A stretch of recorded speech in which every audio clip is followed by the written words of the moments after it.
Assalamualaikum warahmatullahi wabarakatuh. Selamat datang di Monumen Pancasila Sakti. Kami dari kelompok 3 Pancasila akan melakukan wisata bineka di Monumen Pancasila Sakti.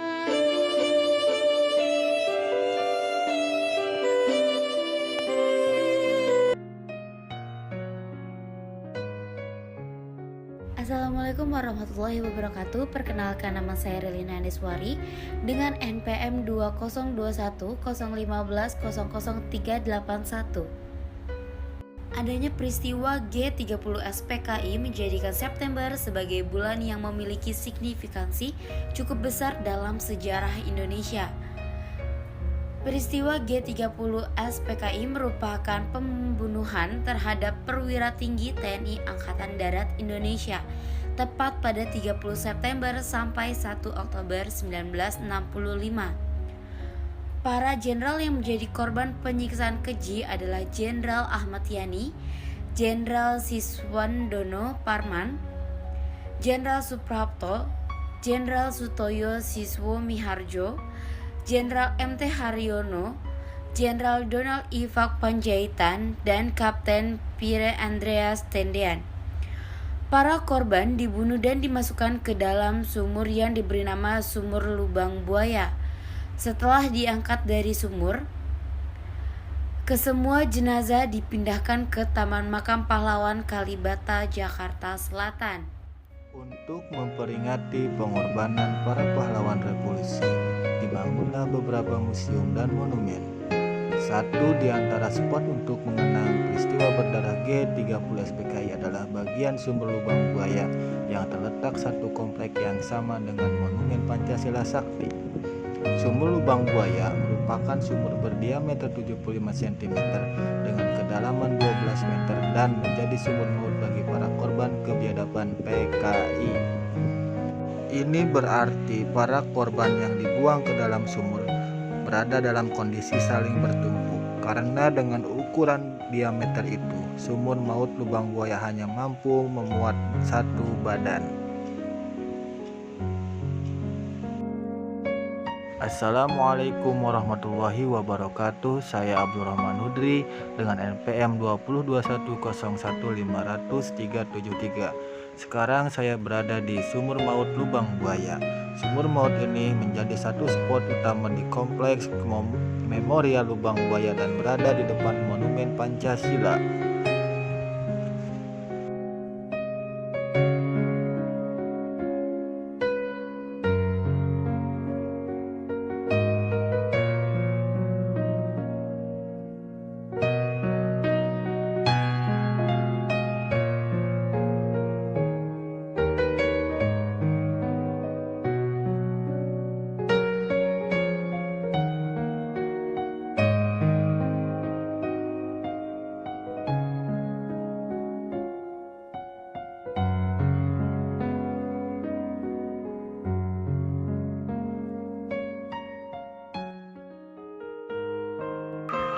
Assalamualaikum warahmatullahi wabarakatuh.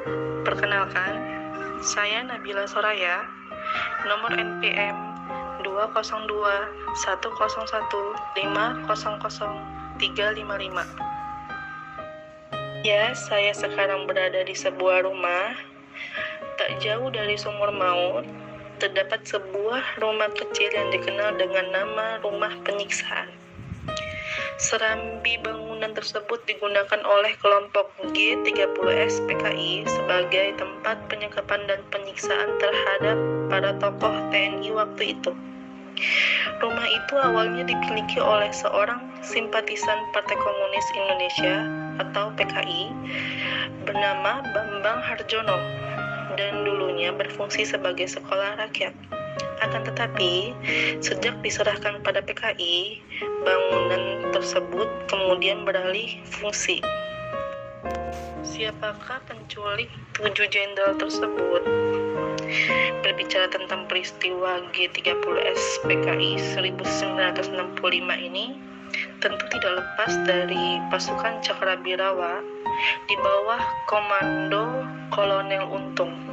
pasukan Cakrabirawa melakukan penculikan dan menyebabkan tewasnya 7 jenderal TNI Angkatan Darat. Pasukan Cakrabirawa merupakan pasukan elit gabungan TNI Angkatan Darat, Angkatan Laut, Angkatan Udara, dan Kepolisian Republik Indonesia.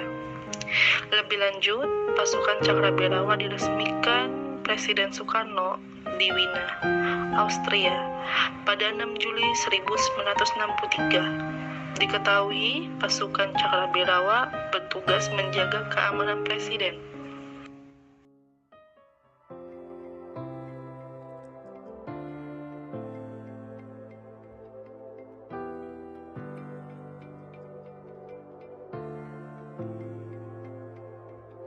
Rumah Pos Komando awalnya adalah rumah penduduk lokal di RW 2 Lubang Buaya bernama Haji Sueb.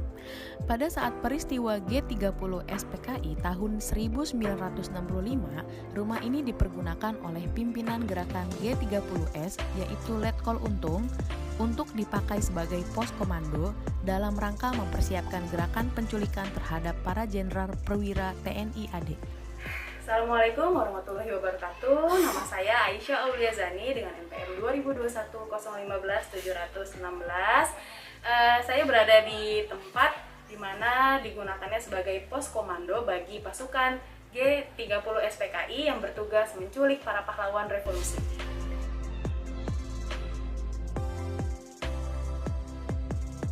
Maka pada tanggal 30 September 1965 sekitar pukul 24 waktu Indonesia Barat, di rumah pos komando ini dikumpulkanlah sejumlah pasukan Pasopati untuk diberikan pengarahan tentang tata cara penculikan.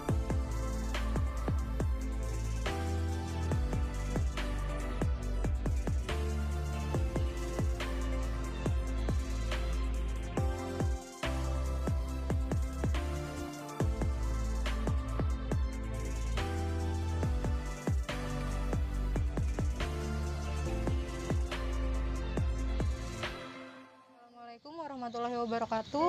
Perkenalkan, nama saya Nazila Novika, NPM 2001-01-500-417. Di sini saya berada di dapur umum anggota pasukan pemberontak G30 SPKI. Lokasi ini sebenarnya sebuah rumah yang dialihfungsikan oleh PKI sebagai dapur umum. Rumah statusnya milik Ibu Amroh ini digunakan sebagai lokasi sarana makanan anggota G30 SPKI. Sejarah dari Ibu Amroh sendiri, Ibu Amroh yang sehari-harinya berdagang pakaian keliling meninggalkan rumah dalam keadaan tidak terkunci. Dan bisa kita lihat di dalamnya, semua isi di dalam rumah ini juga dipertahankan keasliannya, mulai dari bentuk sampai beberapa perabotan yang ada di dalamnya masih terletak di tempat yang sama. Koleksi ini merupakan bukti sejarah dari peristiwa sebelum dan sesudah G30 SPKI. Nah, di sini kita bisa lihat ada sebuah meja,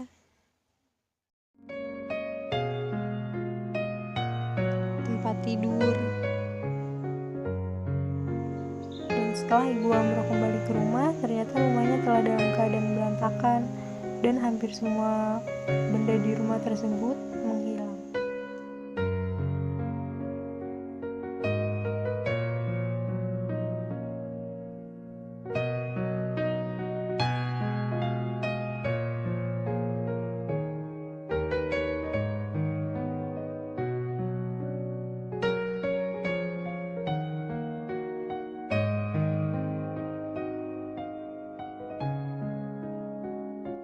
Assalamualaikum warahmatullahi wabarakatuh. Saya dari kelompok 3 Muhammad Ridho Istanto dari kelas Y1C ingin menerangkan tentang patung 7 pahlawan. Monumen Pancasila Sakti dibangun untuk mengenang 7 pahlawan revolusi yang menjadi korban dalam peristiwa gerakan 30 September atau yang dikenal dengan 30 SPKI. Mereka adalah Jenderal Ahmad Yani, Jenderal S. Supratman, Jenderal Suprapto, Jenderal Sutoyo, Jenderal MT Haryono, dan Jenderal Panjaitan.